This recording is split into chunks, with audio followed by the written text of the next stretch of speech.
Hello, everybody. This is Podcasa Bonita. I am Rachel. You already fucked it Shut up. up!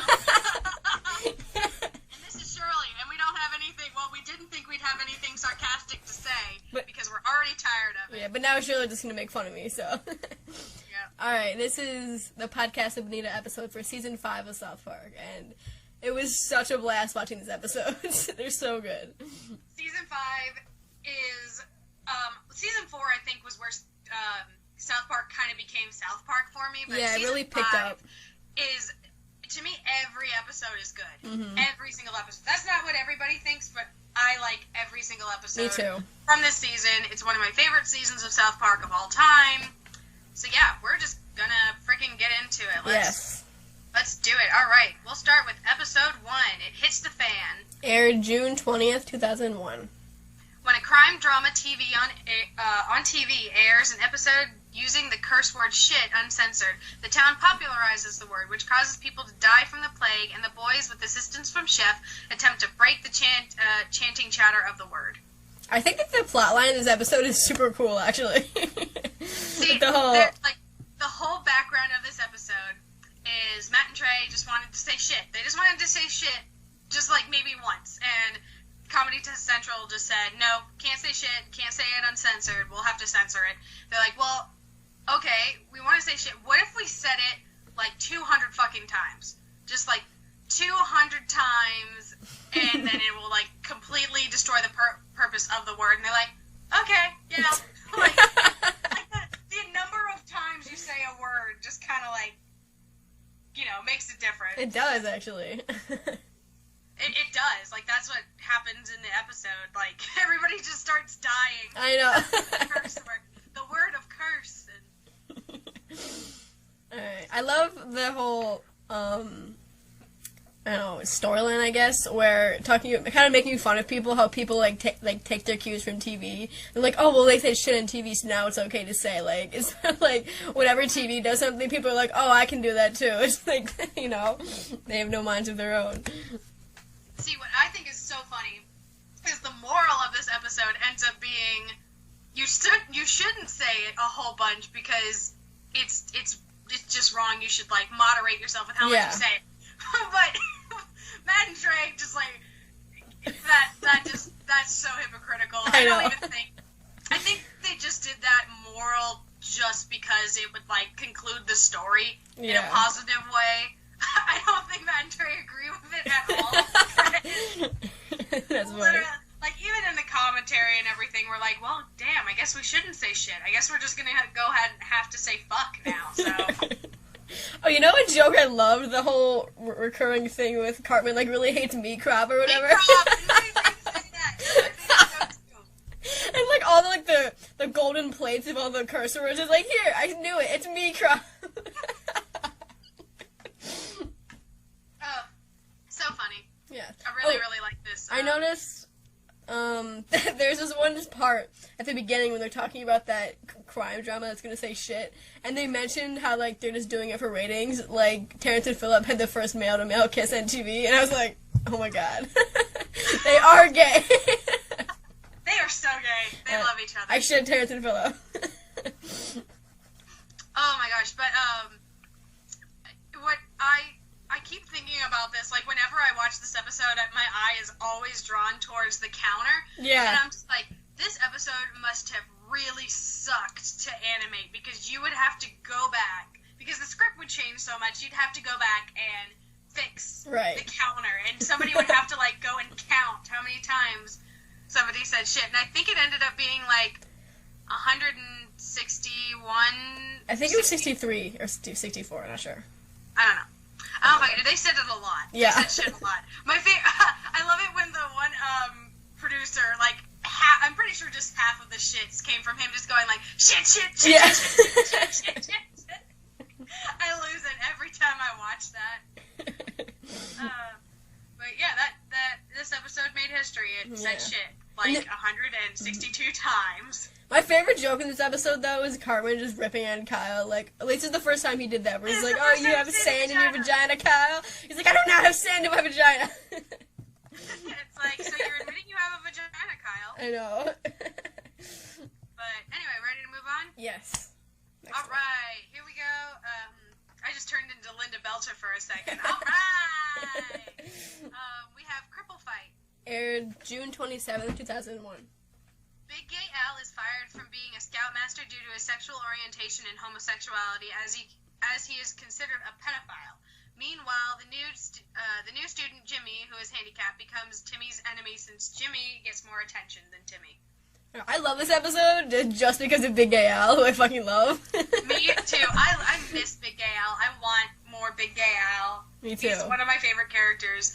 The only thing I have to say about this episode is, like, I'm so confused on whether or not I agree with the moral of this episode. I'm so confused. Like, on one hand, they're just like, okay, it's ridiculous for people to believe that because somebody is a homosexual man that they're a pedophile. Like, that is stupid, and they call that out, and, you know, they call it out and say it's stupid, and then at the end, Big Al says, like, oh, I don't want you to force people to accept me and everything as a private club, and I'm like, I agree with it. It's weird. Like, I didn't think I would agree with it, but the way they explained it at the end, I'm like, okay, it's a privately owned thing, and if it's forced, I don't know.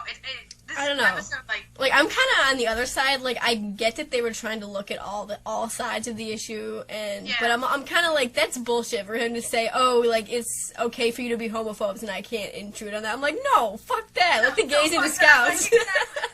I'm just kind of like, and I don't even think Big Gay Al would say something like that. I don't know. I'm not saying this is a bad episode because it's a really funny episode, and it's very enlightening. I'm just kind of like, I'm a little confused. I know. I always with this episode, I'm like, at the end. Like, there are a few, like, not many. I mostly always agree. I'm always, like, personally agree with morals of each episode. Right. But there are just, like, occasionally there are a few that I'm like, don't quite agree with this, but I still enjoy the episode because it's well written. And this is just one of those episodes. Yeah. But okay, by far. Can we just talk about Cartman being small, running around, just saying, Cripple thing! Yeah, I love that scene. That's my favorite thing ever. And fucking Jimmy and Timmy just beating the shit out of each other with, like, their crutches and shit, like. Wear the fucking hat! Alright, so this is Jimmy's introduction episode, which is really interesting because Jimmy's, like, such a douche in this episode. Yeah, they really are. Both of them are terrible. But, this is Timmy's first, like, instance of being here, and then all of a sudden they're best friends. Like, after this episode, Timmy, they don't end positively together. Like, it's, you know, they just like Jimmy so much that they kept him, and all of a sudden he's just best friends with Timmy, so. Yeah. I mean, my favorite scene of this whole episode is where Big Al is, like, laying on the couch eating ice cream, and then someone rings the doorbell. He's like, go away, I'm dead. Like, that's me literally every day. How relatable can you get? You know, I'm looking through all these episodes, and it's just kind of like, holy crap, I'm trying to, like, see which one is my least favorite, and I literally, because with every single season so far, I've been able to kind of pinpoint, like, okay, I didn't like this episode as much, but all of these, I'm just looking at, like, I love all these episodes. They're all so good. Yeah, me too. I guess the only one that I have to say, like, I love Cartmanland, but rewatching this one, like, I didn't enjoy it as much as I used to, I guess. Yeah, and I'll say my opinions on that one when we get there. But for now, let's move on to episode 3, Super Best Friends. Aired July 4th, 2001. David Blaine comes to South Park, but has brainwashed the boys, except for Stan, leading him to get the Super Best Friends into saving the world and trying to destroy Blaine. Alright, and this episode, you probably have this as your fun fact, but it was banned, obviously. I had to find an outside link to watch it because it wasn't on Hulu. See, okay, the thing is, this episode, I don't think it airs on TV anymore because this episode does have, like, an actual depiction of Muhammad. Mm-hmm. It's not censored, and he's not in any grotesque form or anything, it's just Muhammad. And I have a DVD set, 2 DVD sets, but the episode is on one set where it's like season 1 through season 5. And this episode is on there. It's just on there. Nothing is censored at all. Cool. And we just bought this I just bought this set maybe 6 months ago. Like, you know, you can still purchase it, and it was, like, never a problem, because they never advertised that Muhammad was going to be on a cartoon. Like, nobody gave a shit until somebody said something. Yeah. Yeah. And we'll have much more to talk about in the Family Guy episode, where this kind of butts his head again. So, I don't know, alright, we can talk about David Blaine's fan base basically being a cult. And I love the whole joke where the boys, like, need their hats to tell each other apart. Exactly, like, and then Cartman's like, hey, guess who I am again? Yeah. and we're standing kind of, like, arguing in the hallway, and then Stan, like, he's like, oh shit, what side am I on again? And then he's like, yeah, he's like, put his hat out, he's like, oh, God. I also, like, this one scene never fails to make me laugh so hard. It's, it's when they go to Moses and ask, like, how do we destroy a giant Abraham Lincoln? And he's like, a giant John Wilkes Booth. Yeah, I love Moses. They just create, like, this huge giant John Wilkes Booth and just shoot him in the back of the head. Like, that was comedy gold. I laugh every time I watch it. And I love the whole semen joke. He's like, it's man. Follow cop. Did he just say that? Like, alright. I want more super best friends, but I doubt we'll ever have it because of the whole... Yeah. I love this episode because it's a good Stan and Kyle episode. Because this kind of is where Stan and Kyle emerge as the super best friends, because that's what they call each other. And it was, I don't know, I just loved it because, like, Stan... You're my super best friend, Rachel. Aw, thanks.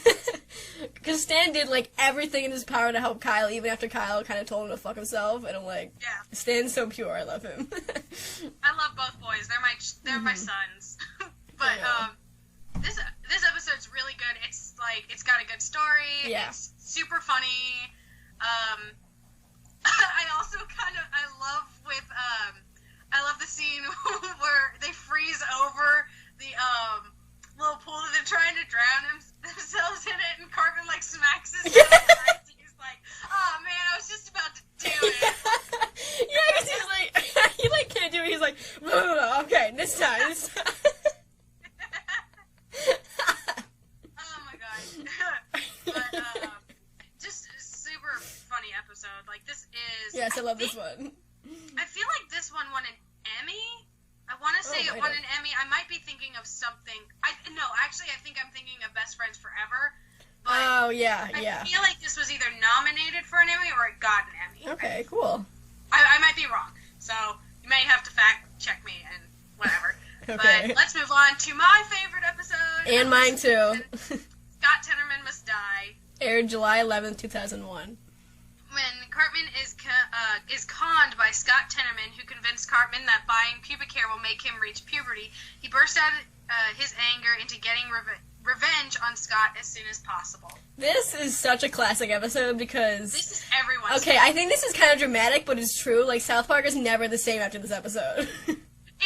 Cartman really is never the same after this episode. Like, he's done some pretty bad shit. Like, he's sold kids candy out of fat can. Yeah. And he's made fun of Jews and all that. But he's never tried to done shit like this. Yeah. He's never, like, you know, I mean, we've seen, like, I think it was in the Helen Keller musical episode in season 4 when he closes his eyes and sees all the messed up shit. But this is when you see it happen in action, yeah. This shows Cartman, and the thing is, a fun fact about this episode is Matt and Trey thought this episode was just gonna suck. Really? Like, because it was just an A storyline. There was no B plot or C plot. It was just they call it a cat and mouse sort of exchange and everything, and they thought, well, it's just not gonna be a very good episode. And it's, like, one of the fandom's absolute favorites. Yeah, it's one everyone of my loves this episodes. one, yeah. I think it's so brilliantly written. I think Radiohead is really, really funny. Yeah. Yeah. It just whole works. The whole episode just works for me. Yeah, and this is absolutely the turning point for Cartman. He's like, he starts off as this little bastard, and now he's like a full-blown psychopath, and he never goes back. And poor Scott Tenorman, I know he was kind of a dick, but like, wow. last of him. Exactly. Yeah, we'll get to him more in later podcasts. And, like, not to kind of go off topic or anything, it still has to do with Scott Tenorman and everything, but at the time that we're recording this, I think South Park like studios launched like a little like GIF of Scott Tenorman, and they just said, "Remember Scott Tenorman?" Yeah, I saw that. And then they underneath that they said, "New South Park this Wednesday." And What the fuck are they up to? What are they planning? Yeah. What the hell are they gonna do? We're talking about season 20 to clarify. Yeah, we're talking about season 20. At the time, season 20 is airing, so I don't know if you'll be in the future listening to us. Yeah, right. Gaggle about something that maybe season 30 is airing when you're listening to this. Matt and Trey are super old. They're on their walkers, still making dick jokes. And Alright. I don't think they'll be. Well, they're not gonna be that old in 10 years. they're not gonna be that old. They wouldn't even be 60 yet in 10 years. Alright. But let's face it, Matt and Trey will be doing South Park in their 60s. Exactly. Okay. Another part that I love is the part at the end when Cartman's like licking Scott Tenorman's tears or whatever, and then Stan and Kyle are like, "Oh my god," and Kyle goes, "Dude, I think it might be best for us to never piss off Cartman again." And it's so funny for Kyle to say that because Kyle like totally doesn't take his own advice, and he's the one who pisses off Cartman the most. So Kyle doesn't give a fuck. But I love this episode. Everybody knows about this episode. Yes. So let's move on. All right. To Terrance and Phillip Behind the Blow. Aired July 18th, 2001.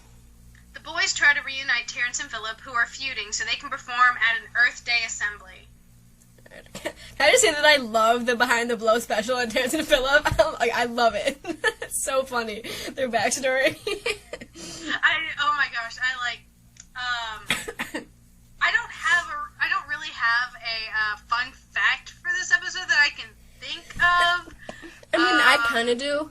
I just kind of know, like, they had the Earth Day people and everything be psychos, and there was, like, this one, I think they mentioned in the commentary or something that, one of the founders of Earth Day was, like, an actual murderer.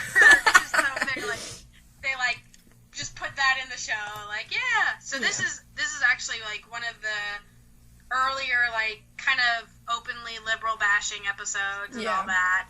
So I don't really have like a fun fact. It's more of an observation that it seems to me like Terrance and Phillip are kind of clearly a metaphor for Matt and Trey, and that the whole thing kind of mocks the backlash that they get, like from the Not Without My Anus one, and how people are, I don't know.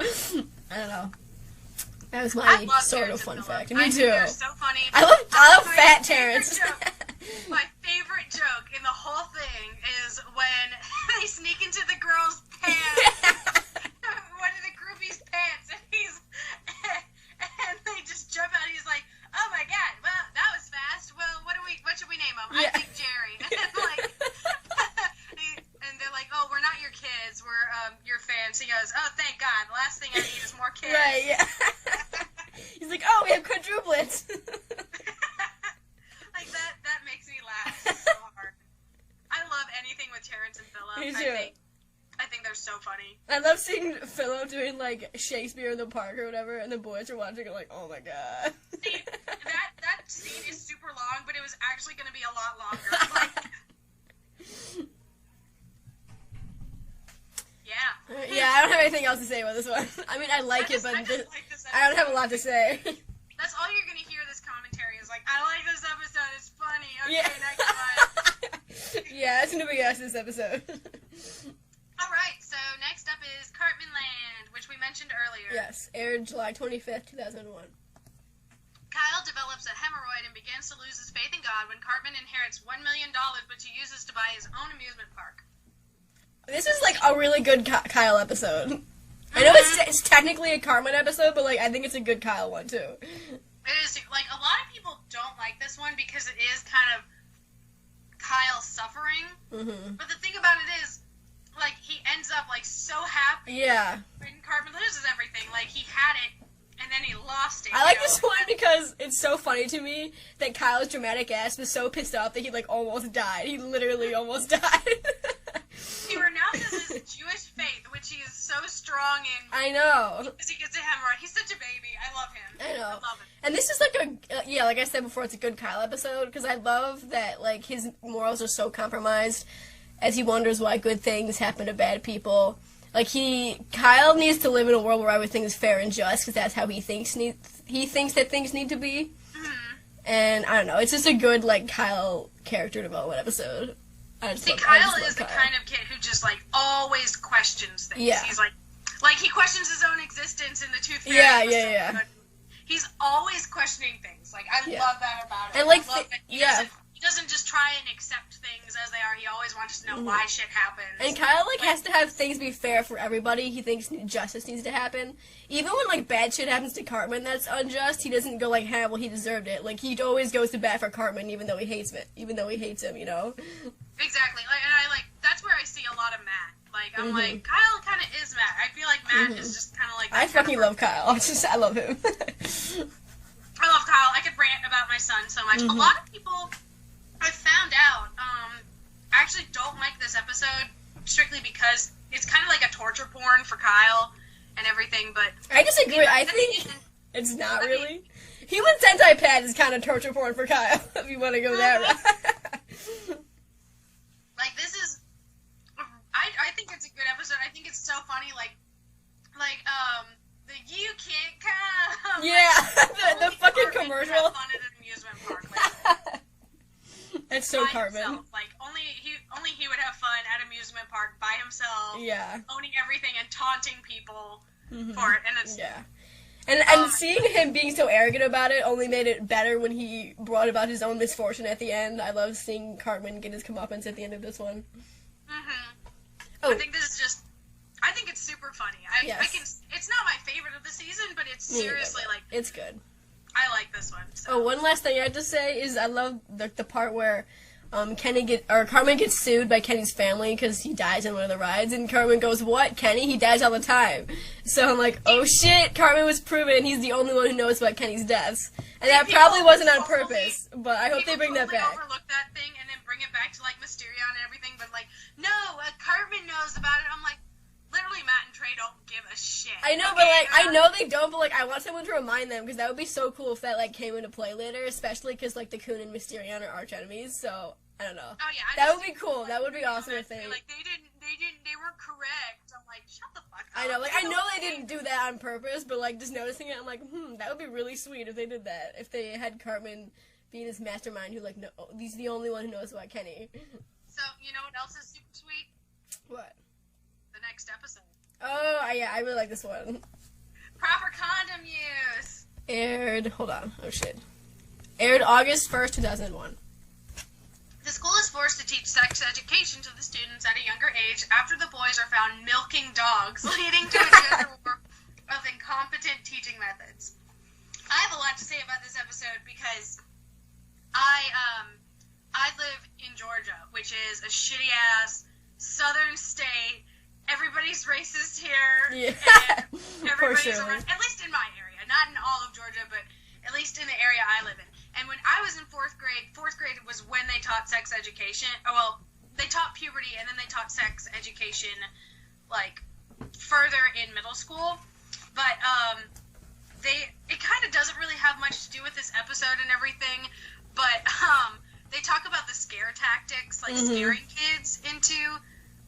sex and everything, but I'm like, well, at least in their school they actually talk about condoms and everything, because I'm in a state that teaches abstinence only, like, and they literally, in my classes, they would say, like, don't have sex, don't even use condoms, like, don't use condoms, they break, and birth control makes you fat and everything, and they're, like, trying to scare you, and teaching this abstinence only, and my school had the highest teen pregnancy rate in the entire county. Oh, I'm so surprised. Where I live had, like, one of the highest teen pregnancy rates in the state. And That's I'm funny. like, that's what you fucking get for teaching abstinence only. Yeah. So, I love this episode because I'm like, I kind of want to rant about it. I have a story about, like, the other side of the spectrum, about how parents are so concerned about their kids don't need sex ed, but they don't want to talk about it themselves. They want the school to do it.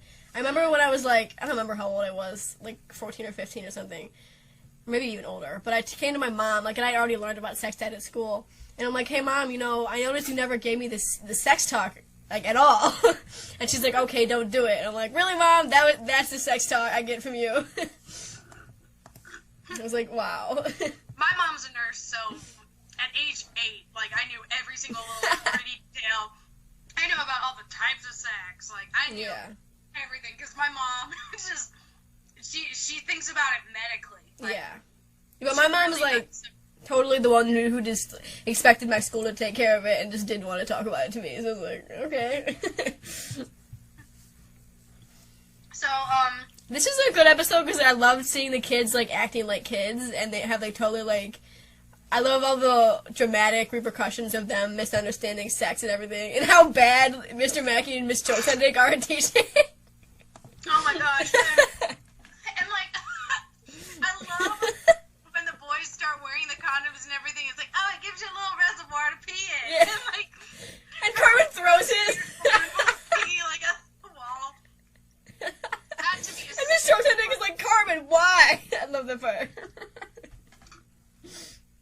But yeah, like, it is true, like, they're saying, I kind of agree, like, I think you should have, like, sex education kind of, like, in school, but it should be, you know, really taught by the parents, because yeah, I think, like, the stuff in school should be, like, factual, like, this is how it goes, these are the risks, blah, blah, like, just give you the facts, and then the parents can give you the moral stuff about it. Exactly, like, just teach about birth control, like, teach about it, don't say, just state facts, don't try and put, like, any bias to it, you know, like, that's what's important, because, you know, there is misinformation and everything, and there's biases, so, I really appreciate this, episode, like, as a person who's, like, extremely, you know, cautious of everything, like, I like to educate people about issues like this, and because it comes from, like, you know, I was in a school where it was just abstinence only, people still got pregnant and got huge diseases, and it's, you know, I care about this episode a lot. Yeah. Like, and I love the whole thing where, like, the boys and girls are on opposite sides and, like, attacking each other and shit. And the parents kind of realize, like, how badly that they fucked their kids up by just not talking to them about sex. I also love, like, the red racket. Yeah. Alright, want to go to the next one? That was kind of fucked up. Yeah, right. I talked way too much about that episode. Okay, let's go to the next one. Oh, here's another fan favorite. It's Towelie. Aired August 8th, 2001. In order to get their video game console back, the boys must bring an animated drug-smoking towel to the government from the feud between paramilitaries and extraterrestrials. I actually love Towelie. I feel like so many fans hate him, but I think he's so funny. See, I think this episode is sweet. Yeah, I love this one. I think Towelie is super funny, even though he is... It sucks because I love Towelie, but he's in my least favorite episode of South Park ever. Like, I hate A Million Little Fibers, and once we talk about that episode, She'll say go off. But as for Towelie, I think he's so funny. Yeah. The joke, this has one of my favorite jokes in South Park of all time. Like, and I know I say that I love this joke, like, every episode. Every episode has, like, a joke that I really love. But this has one of my favorite jokes of all time. Like, top 3 jokes is, that's the melody to Funky-Town. I still, Oh my God. still die whenever I hear that. Like, I love how he talks like that. Oh, that joke just gets me every time. I love the scene where they're driving in someone's truck. I don't know whose truck it is. And Stan's, like, on the steering wheel, and Kenny's, like, doing the gas and the brakes and stuff. And they're arguing with Towelie, and Stan's like, Kenny, brake angrily. And he's like... This episode is just so funny. Like, it even opens with something, like, really funny where they're playing the game and Cartman comes out with, like, the bloody tampon. Yeah. He's like, you shouldn't have done that. He's just a boy. like Cartman would know what a fetus is. Like, whatever. But this has some of the best jokes. I think Towelie as a character is super funny. Yeah. When he's used right, he's like so funny.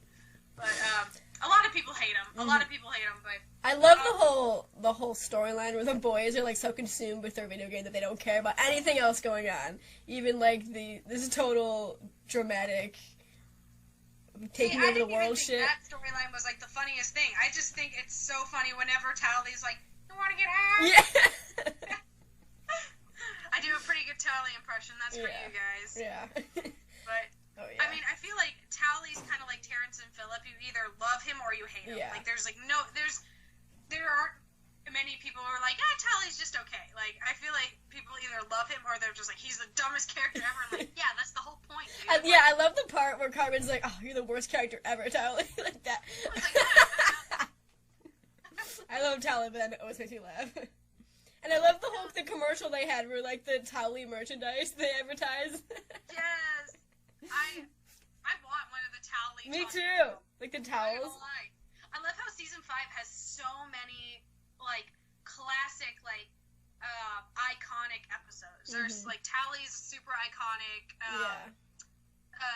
Scott Tenorman Must Die, and then the one coming up is I have a lot to say about the one coming up. Yeah. So do you want to move on? Sure.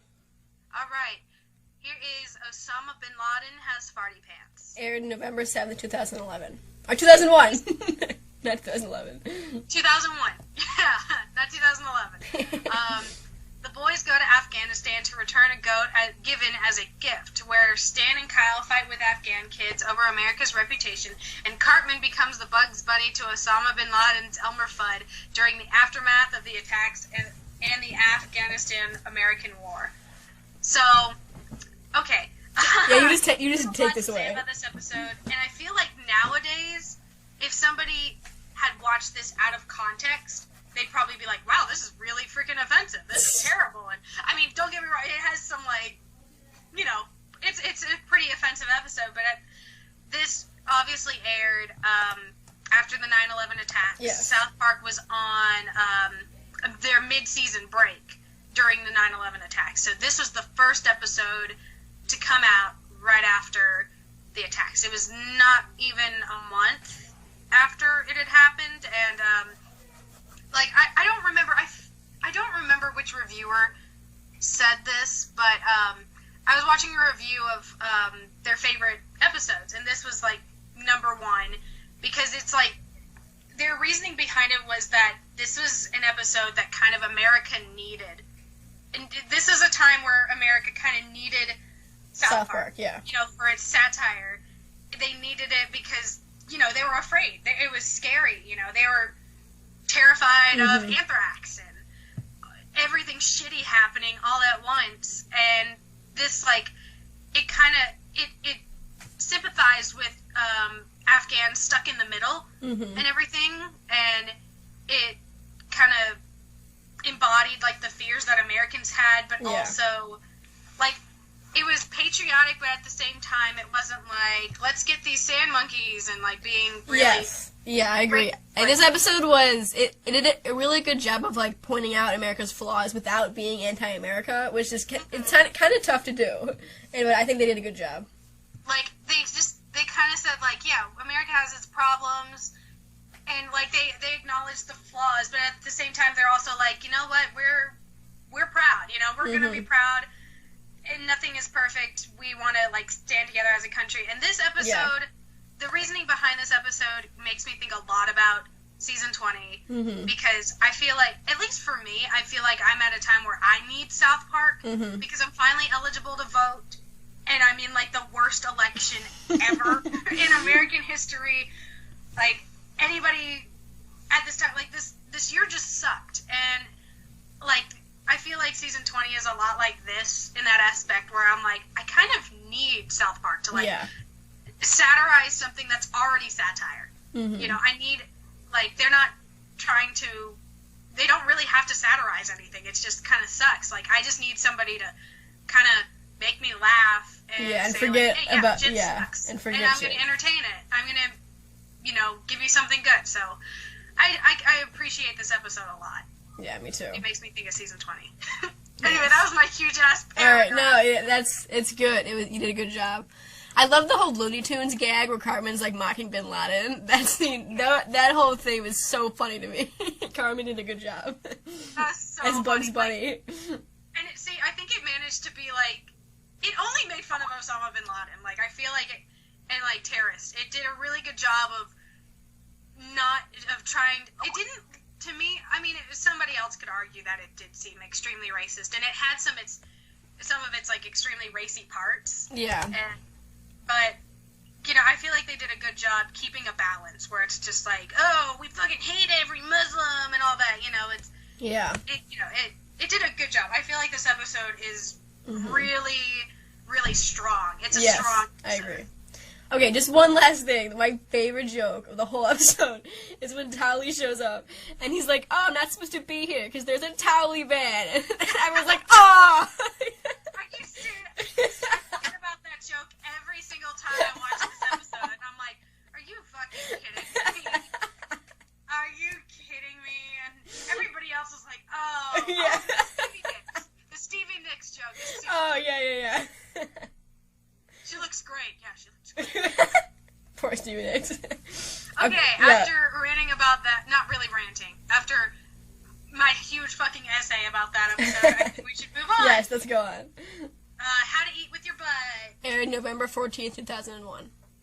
Cartman blows a funny fuse when his prank of putting Kenny's butt on a milk carton prompts the family with butts for faces to come to South Park in search of their long-lost son. Meanwhile, Butters gets grounded for his supposedly bad school photo.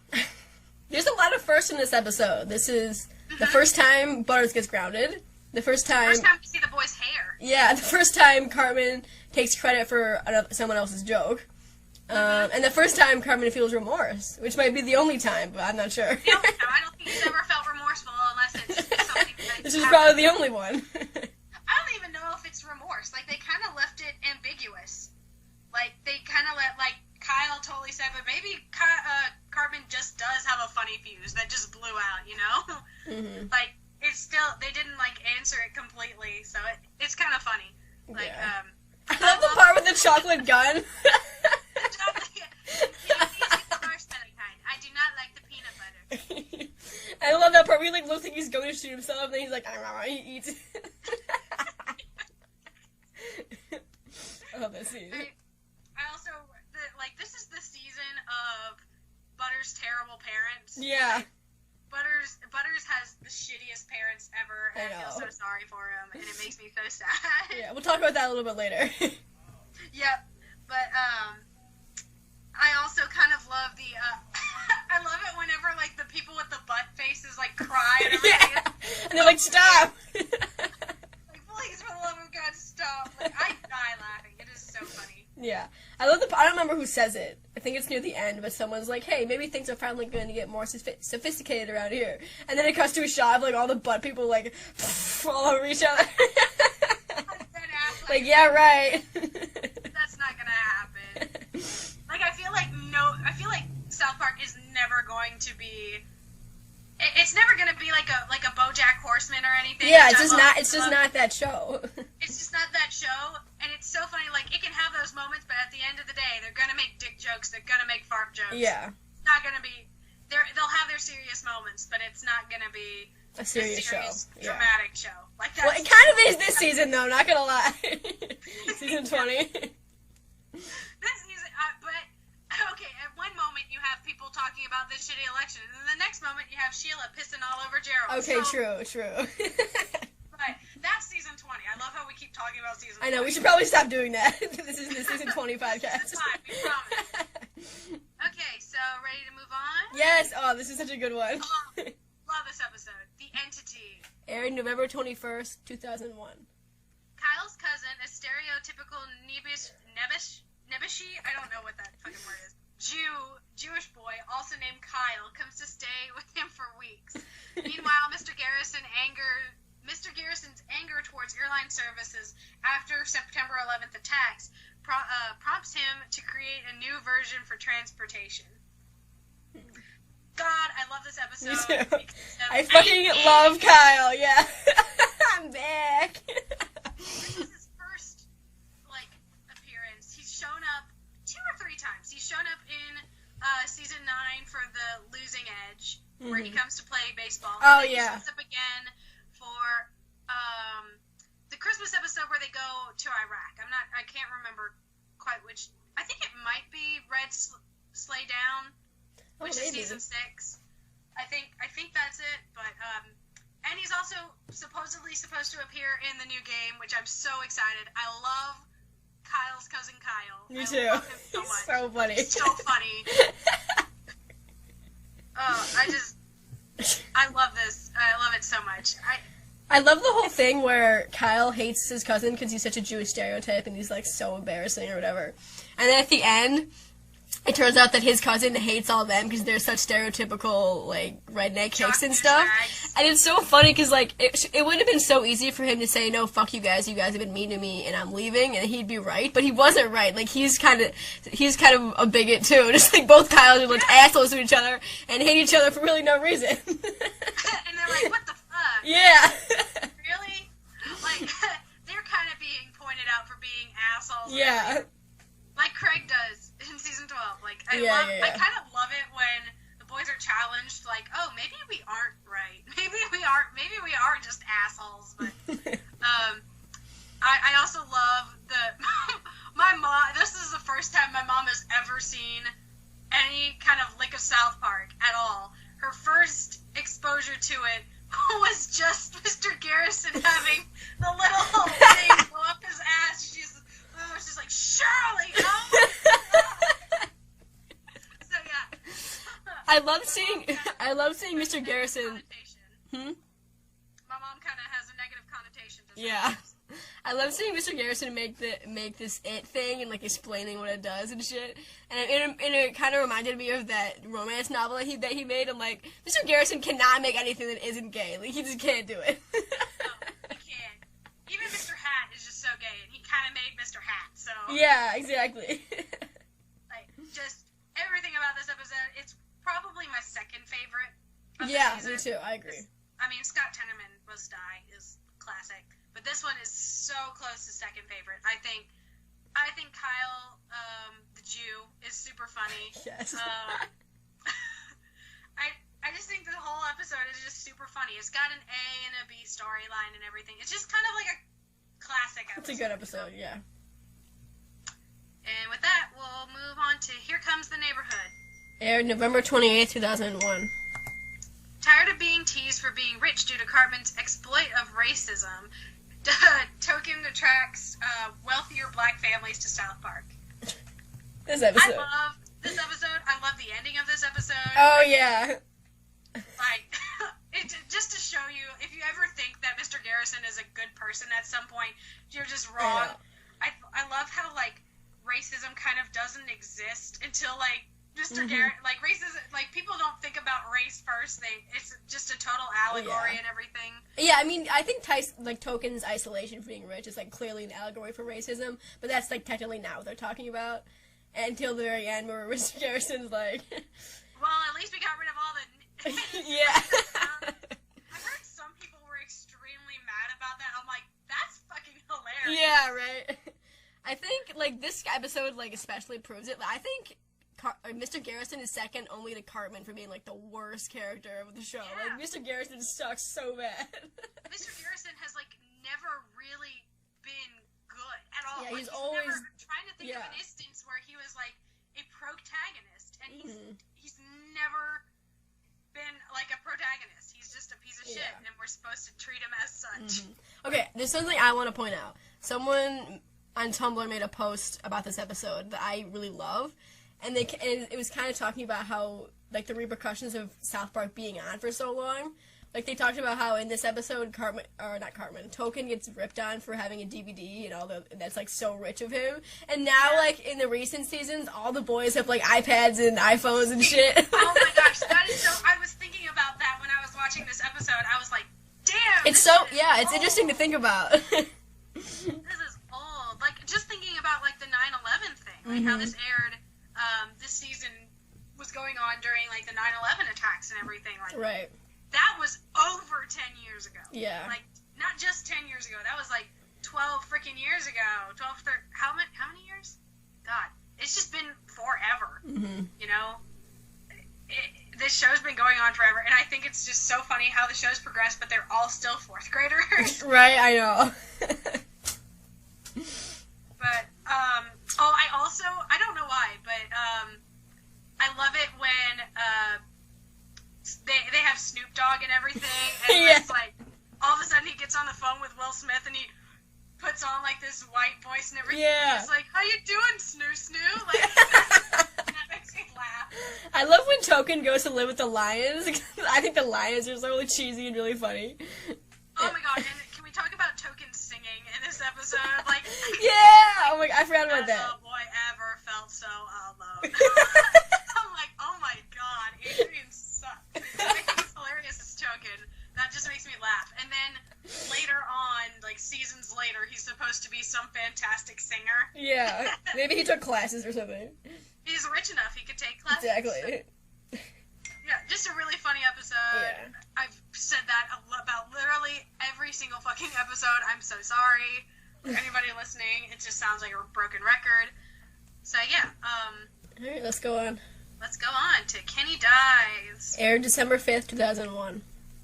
Kenny contracts a severe muscular disease and he is placed in a hospital where he farewells his final moments with his best friends before he dies permanently.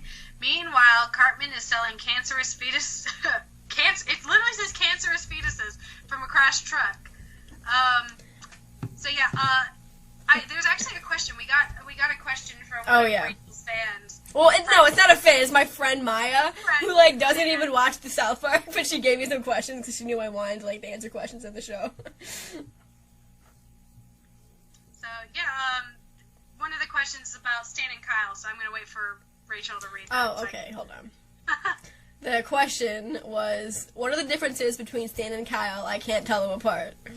So, okay, the reason why I chose to answer that question, like I saved it for this episode in particular, was in this episode, like during the season, Kyle was actually up for the hatchet, not Kenny. Mm-hmm. Kenny was they were going to kill off a character, and they thought, well, we're going to kill off Kyle, we want to bring Butters in as the 4th boy. Yeah. Yeah, as the 4th boy instead of Kyle, because they're like, Kyle's just too similar to Stan, you know?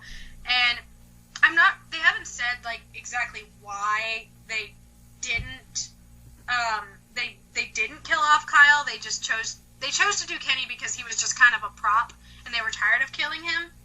But, they eventually came to the conclusion that, and to answer the question, like, they're similar because they're friends. Friends are just kind of similar, you know. Matt and, like, I think they said, like, Matt and I are extremely similar. Mm-hmm.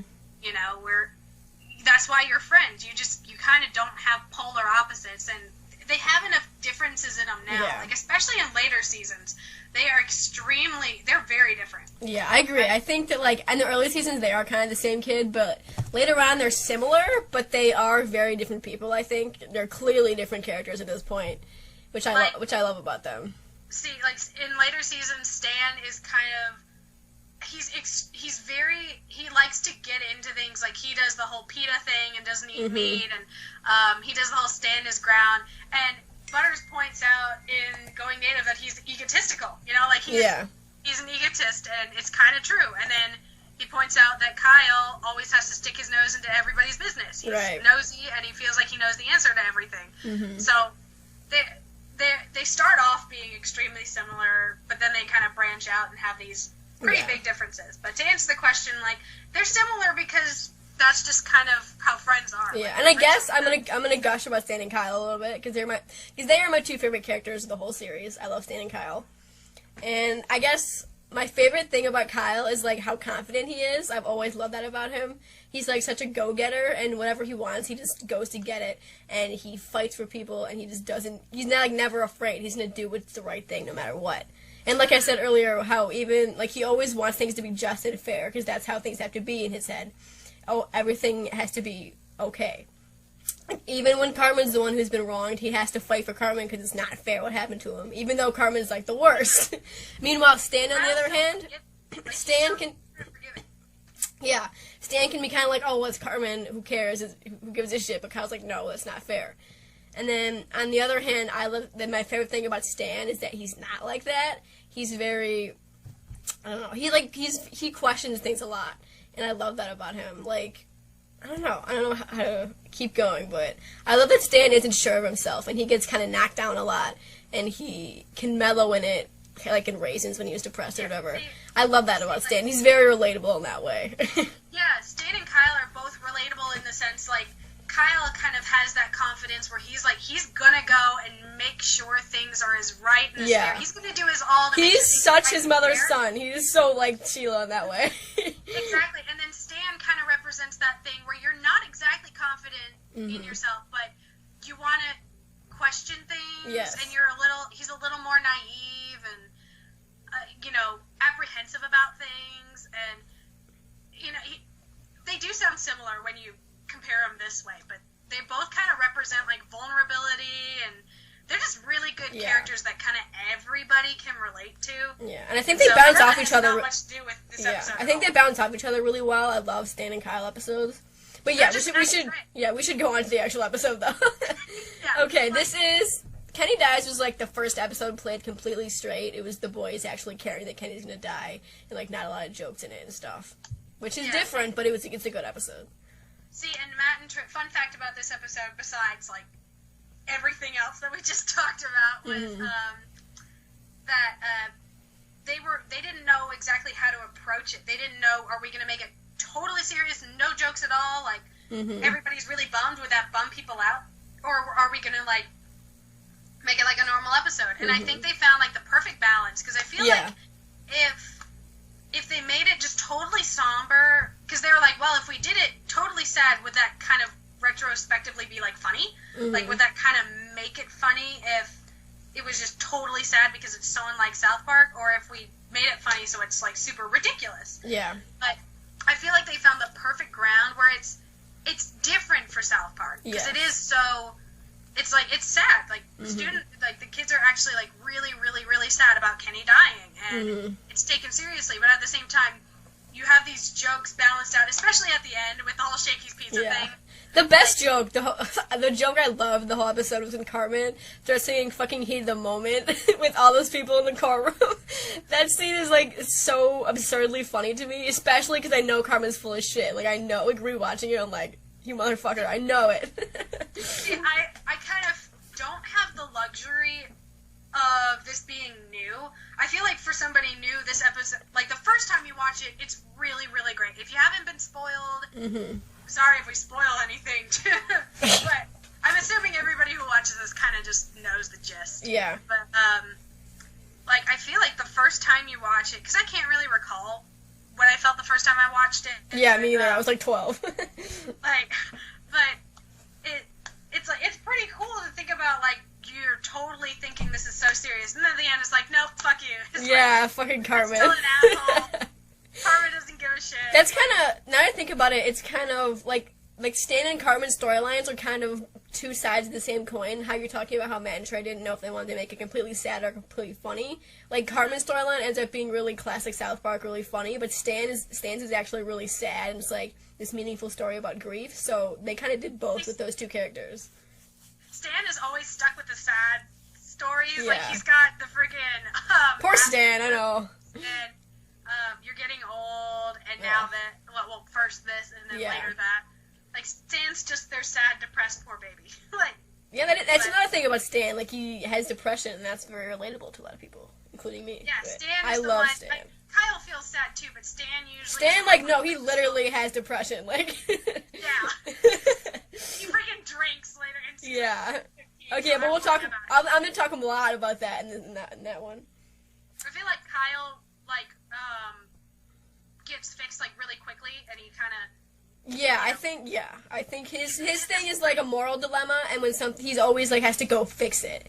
You mean, while Stan kind of like wallows in his own misery. So. Like me. So I am. Okay, you want to go on? Yes, because we've talked way too much. We have. And here's the last episode. This was Butters' very own episode. Aired December 12th, 2001. When Butters survives a murder attempt by his mother, he must travel back to South Park in time for his parents' wedding anniversary at Bennigan's. Meanwhile, Butters' parents join Gary Condit, O.J. Simpson, and Ramses in lying to the press about who murdered Butters. Okay, this episode is like really fucking twisted and sad. Like, I don't. This episode doesn't get a lot of laughs from me because I'm like, I feel so bad for Butters. I'm like, I can't. Yeah, I still like this episode. It's like a clever story. It's like really, really clever. They do a lot of like. Yeah, true. At first, it makes fun of like those boring ass, old ass sitcoms where everything's all happy go lucky, and then all of a sudden it just turns to shit like so fast.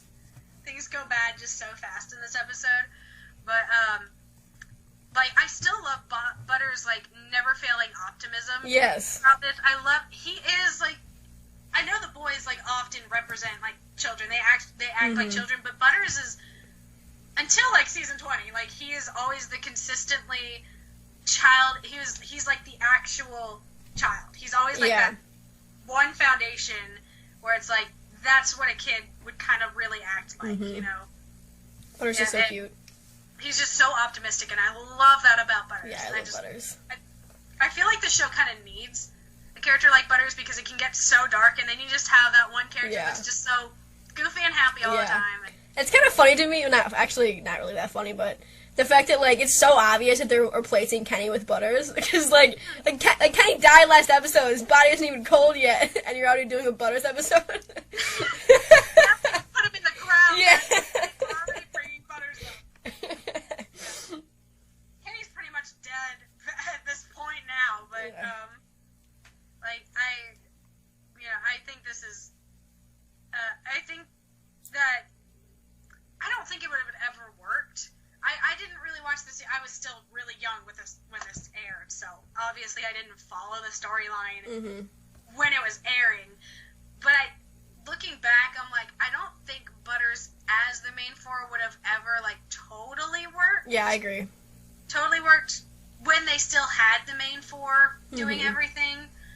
You know, I feel like they just kind of Butters was ripped on too much to kind of be the main four at the time. I think it works best the way they do it now, where they have the main four, and then Butters is there sometimes when they need him. So he's kind of part of the group, but not really. Like, you always have that friend who's, like, he's like, kind of in the squad, but, like, not completely. I'm usually that person, so I know. But they're, like, the backup. They're, like, exactly. the spare tire of the yeah, like, when one of you can't hang out, like, oh, let's just invite Butters, I guess. But, yeah, I also love the ripping. I also love how they rip on the murderer, like the murderer. Yeah. O.J. Simpson. Like the thing about Butter, like his mom just blaming it on a Puerto Rican guy, like that was based on an actual event. Like this mother had driven her two children into the river, like, and she blamed some Puerto Rican guy. Like, she's like, 2 black guys came and stole my car and stole my kids. Like that. That's all she said. Yeah. And like, I love how they called that out. I was like, that's fucking bullshit. We know. Like, there's something you know. I also love the ending where where his dad is going off. He's like, you know something. They just canceled them. And I love the part at the end when Kyle, Stan, and Cartman show up, like, at the very end.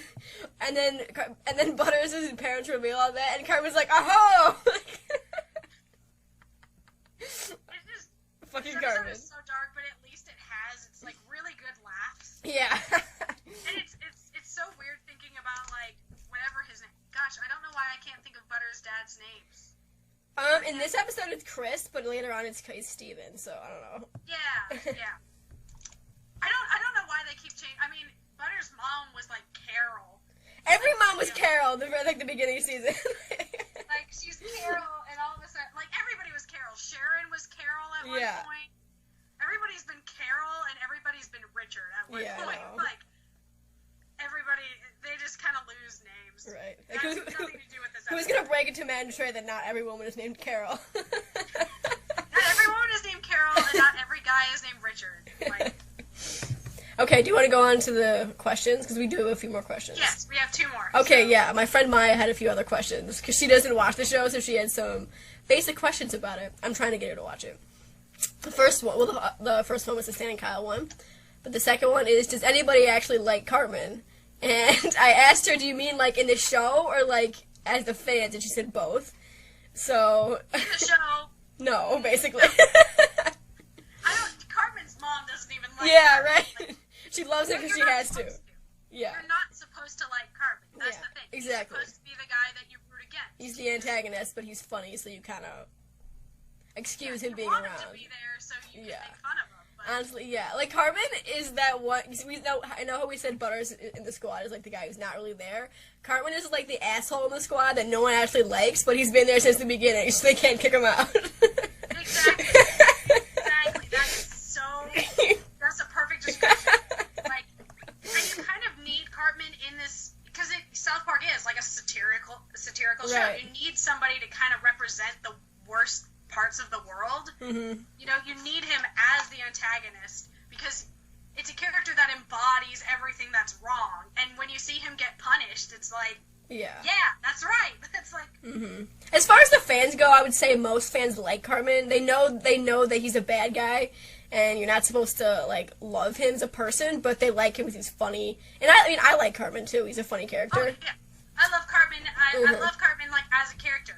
Mhm. But As a person, no. there are some fans who like he's not a character that you're supposed to justify. You're not supposed to say that his actions are totally okay and validate his actions. You're supposed to think like he's a piece of shit, but you still think he's funny. Exactly. There are some fans, like, and it's fine if you are one of them, like, whatever, but there are some fans who just try so hard to say, like, no, he is actually a good person. Like, It's no, like, he's not. No, He's not a good person on the inside. Like, he's the worst fucking person ever. And then the other spectrum, Terrance, like, my brother and my cousin, like, they both watch the show, too, but they're not, like, as into it as I am. And they both, like, fucking hate Cartman. They can't stand him. It's so funny when he does some of this, like, awful shit that he does, and they're like, oh my god, Cartman, while they're watching it. It's so funny to me.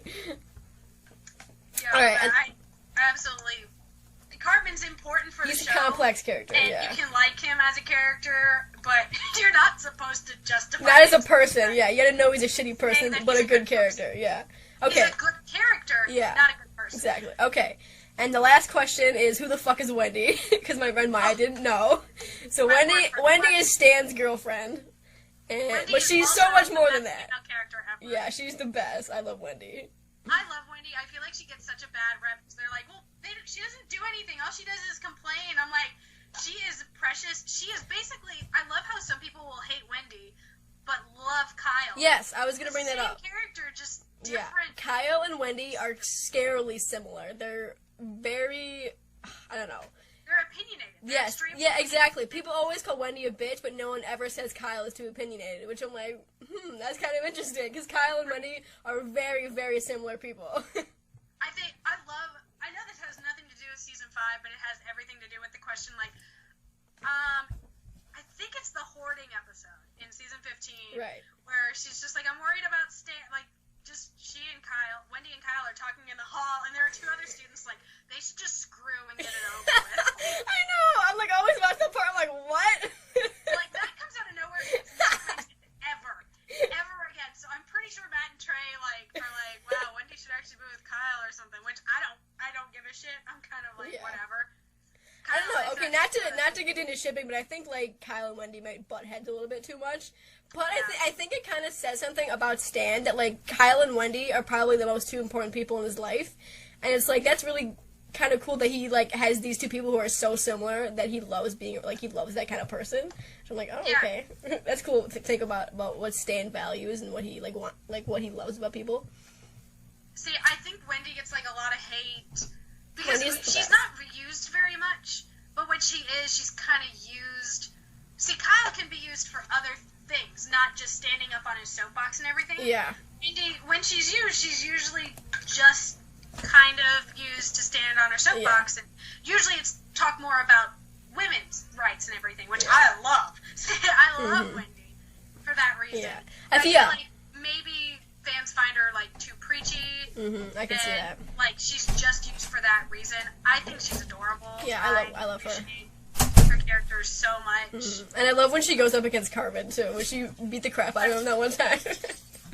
That's one of the best episodes ever. But okay, yeah, I that's don't all I have want to say about that question. Yeah, all right. Well, that's all we have, I think. for season 5. Yeah, it's one of the best seasons ever. Yes, I loved it. So, yeah, send us more questions. Yes. Or things you want us to talk about. Yes, definitely. Things about Matt and Trey, things about the episode, yeah. We'll answer. Ask us if you want to be on the show, podcast, whatever. Yes. Yes, we would love to have you. So, yeah, thanks for listening to us ramble for the 5th time. on stuff we are way too passionate about. All right. Goodbye, everybody. We love you. Bye.